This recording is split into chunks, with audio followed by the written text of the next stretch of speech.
이재명 후보가 북한엔 할 말을 하겠다 라고 얘기했고 특검은 야당이 조건을 붙이지 않을 때 가능하다라고 했습니다. 그런가 하면 윤석열 후보는 이재명 후보가 표를 얻으려 어음 정치를 하고 있다라고 얘기했습니다. 두 후보의 이야기 들어보겠습니다.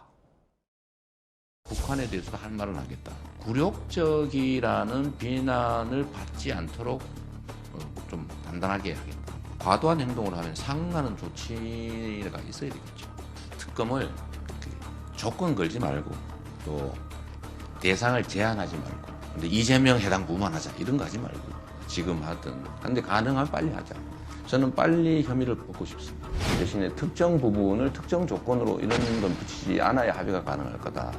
공약을 아주 소확행이라고 그래가지고 동네마다 마을마다 지역마다 해가지고 표를 얻기 위해서 막 던지는데 이 어음 정치, 이 어음 결제되는 거 봤습니까? 이번 정권에서 믿을 수가 없습니다.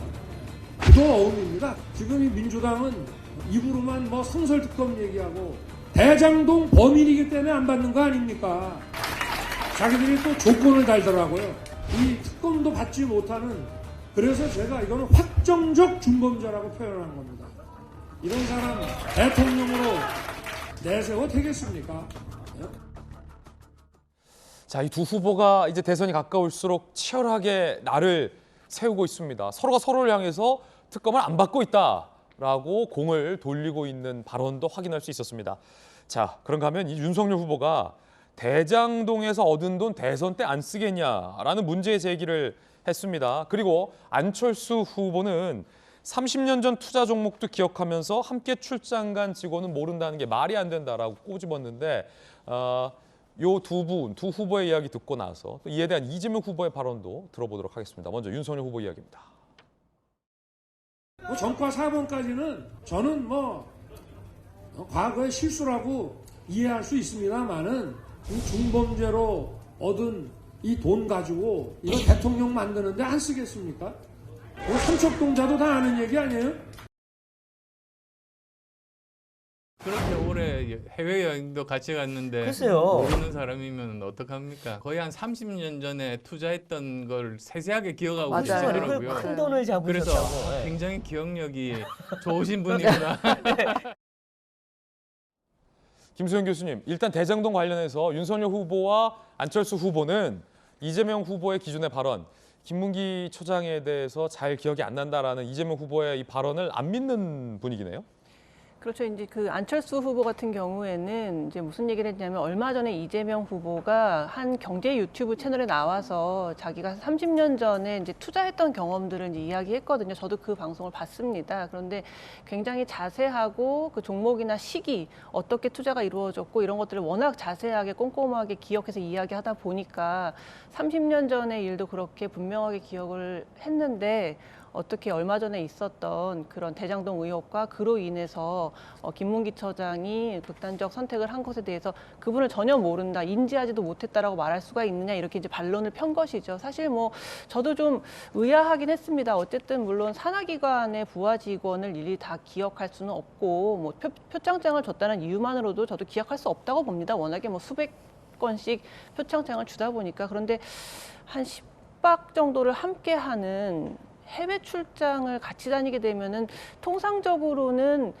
그 사람을 개인적으로 아주 가깝게 알지는 못해도 그런 사람이 있다 정도는 보통은 기억을 하는데 그것조차도 모른다고 하니까 차라리 이제 그런 사람이 있는 건 알지만 내가 그분의 죽음하고는 큰 상관이 없다라고 이야기했다면 좀 더 수긍이 갔을 수 있는 부분인데 아예 모르고 인지조차 못했다고 이야기를 하니까 어떻게 그렇게 기억력이 좋으신 분이 그 엄청난 일에 대해서는 기억을 못 하시냐라고 아마 조금 비꼬아서 안철수 후보가 얘기한 것 같은데 사실 그 김문기 처장을 기억하냐 안 하냐는 본인의 진술에 의거할 수밖에 없기 때문에 그거를 어떻게 그 이재명 후보의 뇌구조 안에 들어가지 않는 한 증명할 수는 없다고 봅니다. 이걸 가지고 계속 왈가왈부하고 기억을 못하는 게 맞냐 아니냐라는 건 계속 끝없는 그냥 논란만 말싸움만 촉발시킬 것 같다는 생각이 들고요.